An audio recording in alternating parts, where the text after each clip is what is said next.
project okay anyways. I'm going to echo a little bit about what Mr. Simon had said. We're going to start talking about, I've got quite a few things to touch on this month. Yes, thank you to Stephanie and to Sarah Simon. We've got a lot of other our staff members that are involved with this. We're fortunate to be with some community partners and area partners to help enhance our students' educational experiences.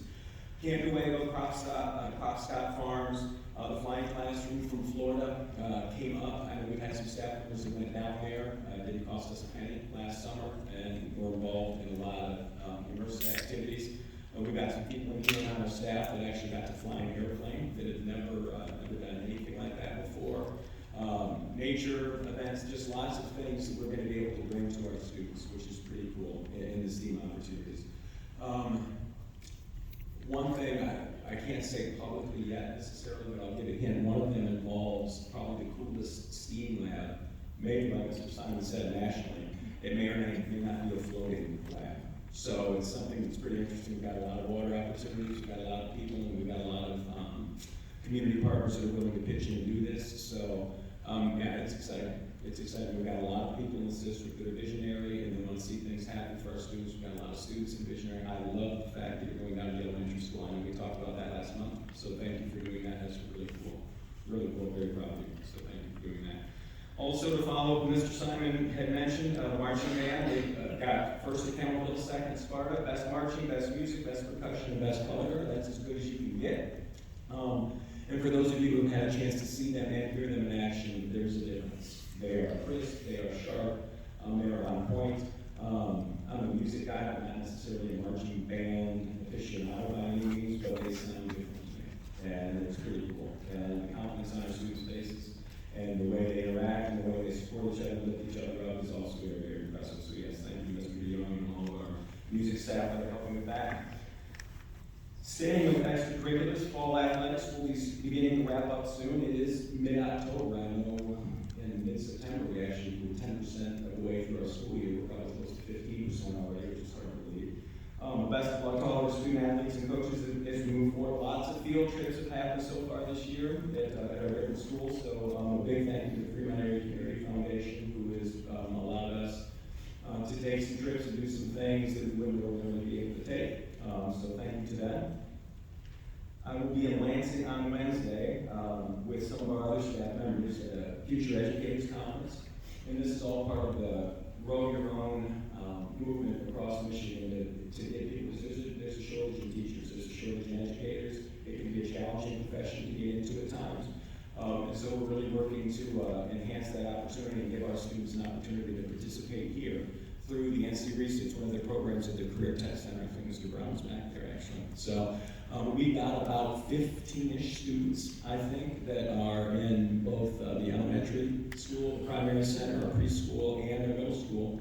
And they do a fantastic job. I had a fortunate opportunity to meet with them last week and talk to them about their experiences thus far, what they like about it, what they wish they could change. And one of the coolest things to me was the one thing they wish they could change was that they didn't want to have to switch classrooms in semester. That's part of it, and I understand this. You get their perspectives, maybe different grade level, different style of teaching to be exposed to, but they connected so much with their students already. They don't want this. They don't want to have to leave them. A couple of them told me they felt guilty. They were sick a couple weeks ago, and felt guilty that they weren't going to get to see their students that day. So they're in for the right reasons. So that's really cool, really, really cool. So thank you to all of our educators at Grant Public Schools who are hosting our future educators. So thank you. Wednesday should be interesting. And the group of people that are going with us have been asked to present. So Grant's doing something right, obviously, at the stage asking to have us come present. So I think Stephanie's going, Sarah Simon, Mr. Skybone, there's a handful of people going, so it should be a good day Wednesday. The county is looking at possibly switching from Skyward, our student information system, to Howard School. And that's not just here, that would be the entire county, New County doing that. We've been with Skyward for a long time. They are, I don't want to talk ill of anybody or anything, but they have realized that they've fallen a little behind, so they're going to completely reformat their operation, and it's not even going to be called Skyward anymore. I don't remember what it's called. So the user interface is going to be completely different. So the tech directors and the superintendents at the other county schools thought it might be a good time to at least explore some other options. And Power School schools is kind of the leader in this. I've used it before in a different district. Some of the other folks that have used it, it's different. It's very, very different. It's a little more costly, but it really opens up and does a lot more things. So that will be a decision that will be being made sometime in the next month or so, collaboratively. So we'll keep you posted. Who ultimately makes that decision, Mr. Zubir? The superintendents. So the superintendents of all the schools across the county? Okay, gotcha. Yeah. Okay, thank you. Where are we? Auditions for Fiddler of the Roof. I think Mr. Spears is here somewhere. Took place last week. I cannot wait to see it. I know they always do a fantastic job, so get ready. Get your tickets early because they're sure to go fast. I wish I had the dates with me. I forgot to write those down. It'll be here soon, so we're looking forward to that. I did get the opportunity about 2 weeks ago now to attend the state superintendent. And there were great presentations and conversations about just a wide range of subjects. There's a lot of districts going through a lot of challenges, and a lot of districts doing great things, and a lot of districts trying to learn from each other, so it was very good. One thing that was probably the most, I sent something to you guys and our staff, one thing that caught me off guard a little bit, and I'm a little slow to come around with technology sometimes, I think it's just my soul, maybe. But the artificial intelligence component, we had Michigan Virtual was presenting, and they had 3 or 4 superintendents from across the state that were up on stage with them presenting. And they all introduced themselves like you would do, and one of them said, I'm a little nervous in front of a crowd, so let me just play a video I made on my phone last night. So it's up on the big screen, and he played it on the phone. And it looked like kind of one of the videos I do, where I just hold up the phone and kind of a one-take Jake and say, this is what's going on. And he was in his backyard. The first 20 to 30 seconds, it was him talking in English and explaining, then it switched to Spanish with subtitles for 20 or 30 seconds, then it switched to Chinese, perfect Chinese with subtitles. And when it got done, he said, I can barely form a sentence in English properly. I don't know a word of Spanish. I don't know a word of Chinese, but his mouth movements, his voice inflections, everything was perfect. And I know Mr. Spears, I know he's in here somewhere, had done the same thing that I'd sent out to everybody maybe a week and a half ago as well in Spanish. And he's not a fluent Spanish speaker, he said, but it's just amazing how this is coming. And like we talked about, we need to be ready for it and figure out. I know there's going to be all kinds of debate and thoughts about policies and this and that. But it was just interesting to hear what some other school districts are doing already with that. It's one of those where we're going to have to embrace it and figure out how to best use it as a learning tool for our students. I think it would be tough to put our arms up and say, no, this isn't going to happen here because it's going to. Students are already using a lot of artificial intelligence now.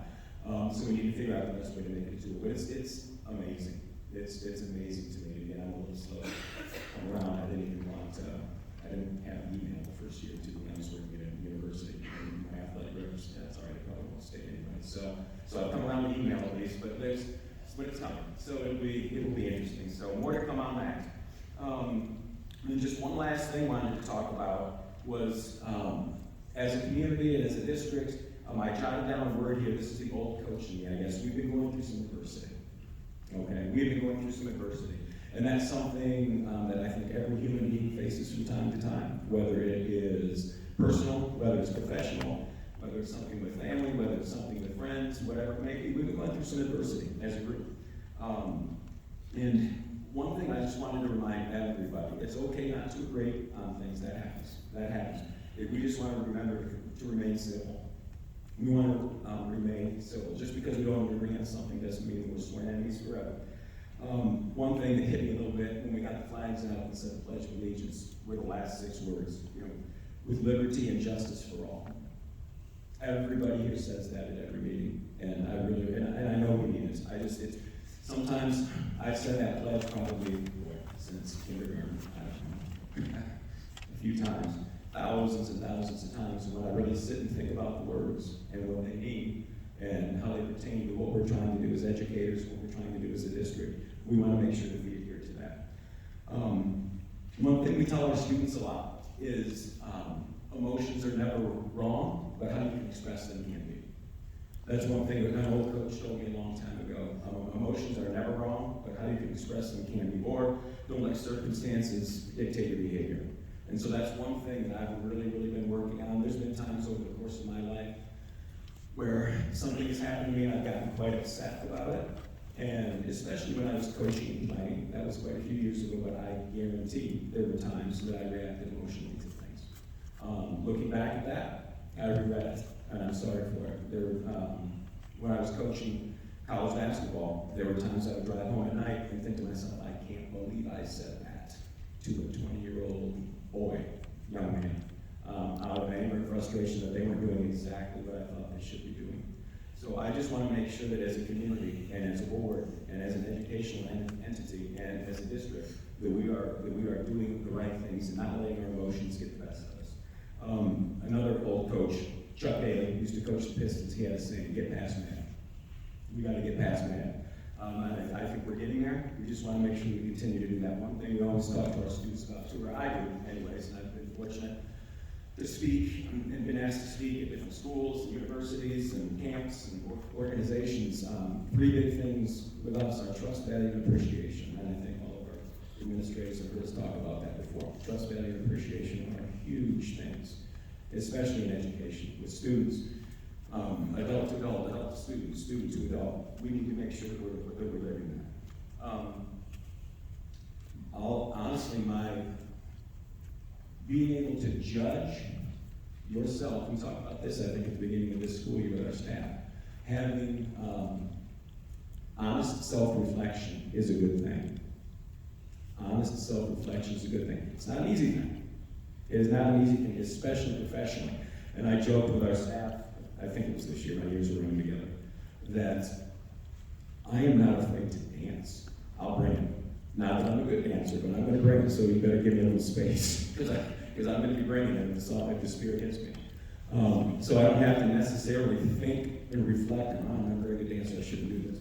But professionally, for whatever reason, for people, it's harder for them, it's harder for me, and a lot of people I've talked to, it's harder to have honest self-reflection professionally on what you need some work on.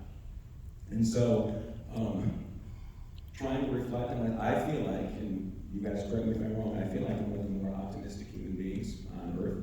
Try to be anyways around our students and trying to lift people up. That's been challenged for me a little bit. That has been challenged for me a little bit in reflecting. It's been challenged, but it hasn't been broken. Okay? My optimism has been challenged a little bit. It hasn't been broken. That's why I think it's so important that we as a group that sits at this stage, a group that we are as educators at Grant Public Schools, and a group as Grant, our community, can find ways to make sure we get back to what we do well.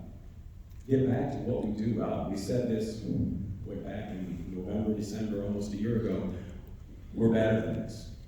And I feel like we've got an opportunity to do that. And it's interesting to me, we are one little small town in a small county. How could we make a difference?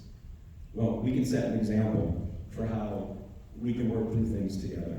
And we can work through things and find a positive outcome together. We've gotten attention, not the kind of attention we want, we all agree to that. But we can get positive attention as well. People are still watching. People are still watching, and I think as a group together, we can make sure that we can move forward one step at a time, one foot in front of the other, that we can do this and make this a better situation for everybody. So, any questions? That's my report. I got ran through it pretty quickly. Thank you.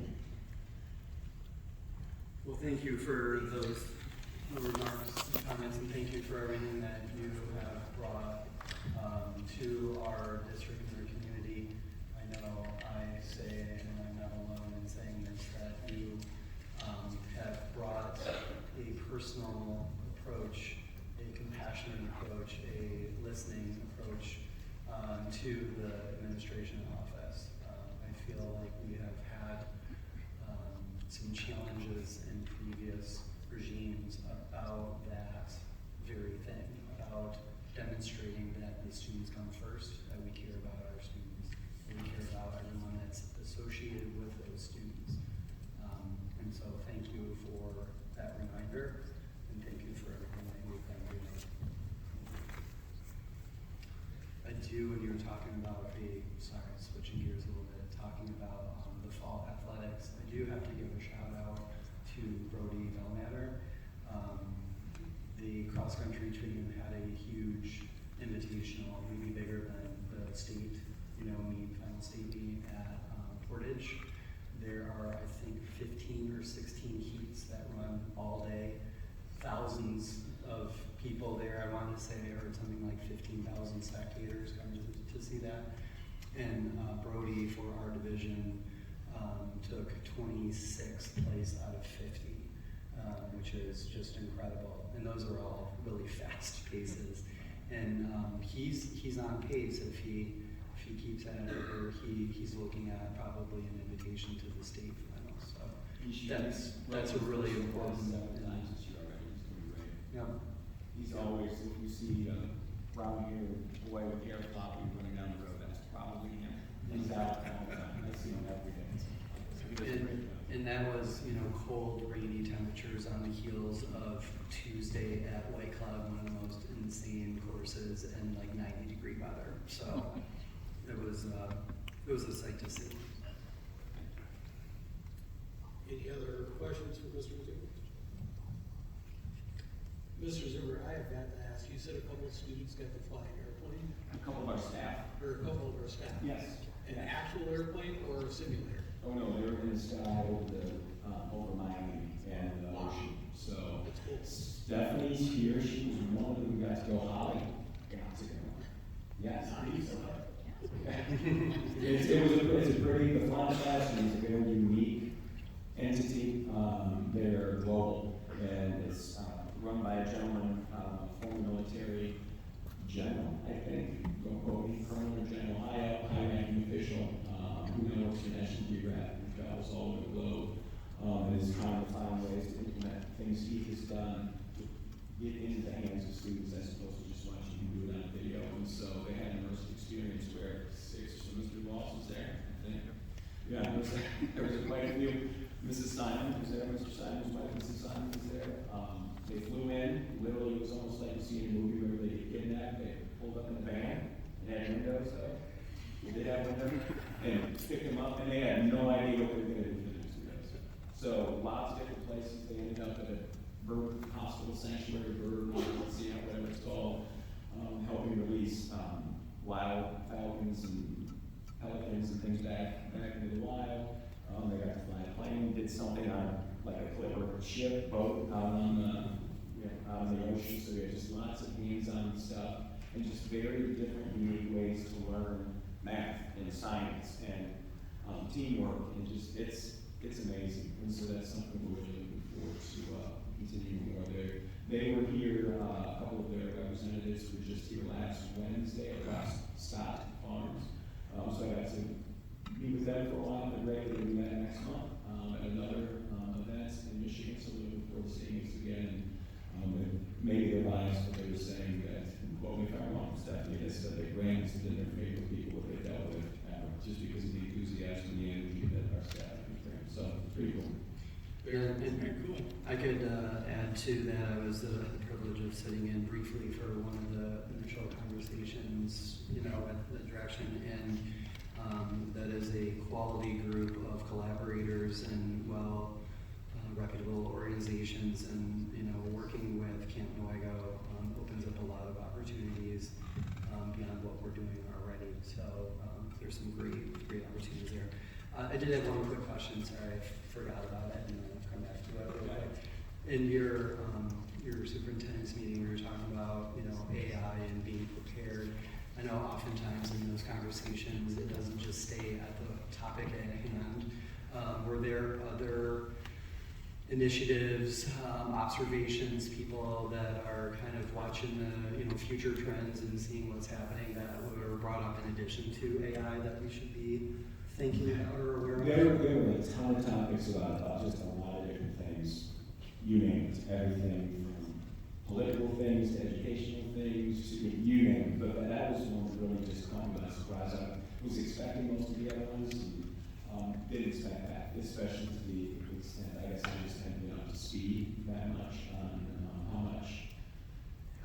just how amazing it is. There's actually something on 60 Minutes last night about the gentleman who invented AI. He's a 76-year-old British professor, and listening to him was scary. He said he doesn't know what's going to happen. He said his biggest fear is that they take over, like baby computers and all, because they don't make mistakes, and they continue to learn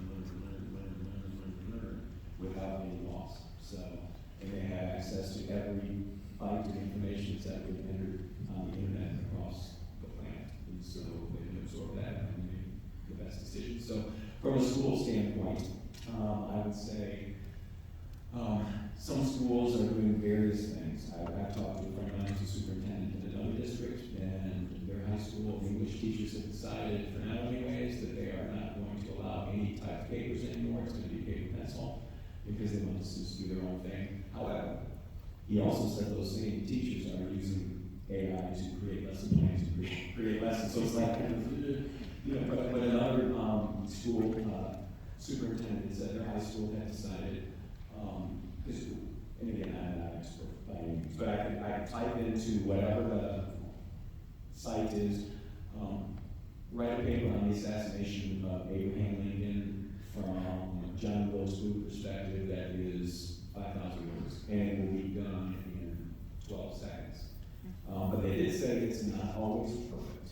It's not always perfect. And so what some of the other high schools have started doing is doing that. Okay, boom, do that, have a paper done, and then you are going to edit, critique, adjust, make it your own. How are you going to make it your own? Because it's kind of a shortcut to Googling something, I guess, but then they put it in sentence form. So there's just a lot to think about, and I don't know what the right answer is. It's coming in so fast and furiously, I'm not sure what the best approach will be.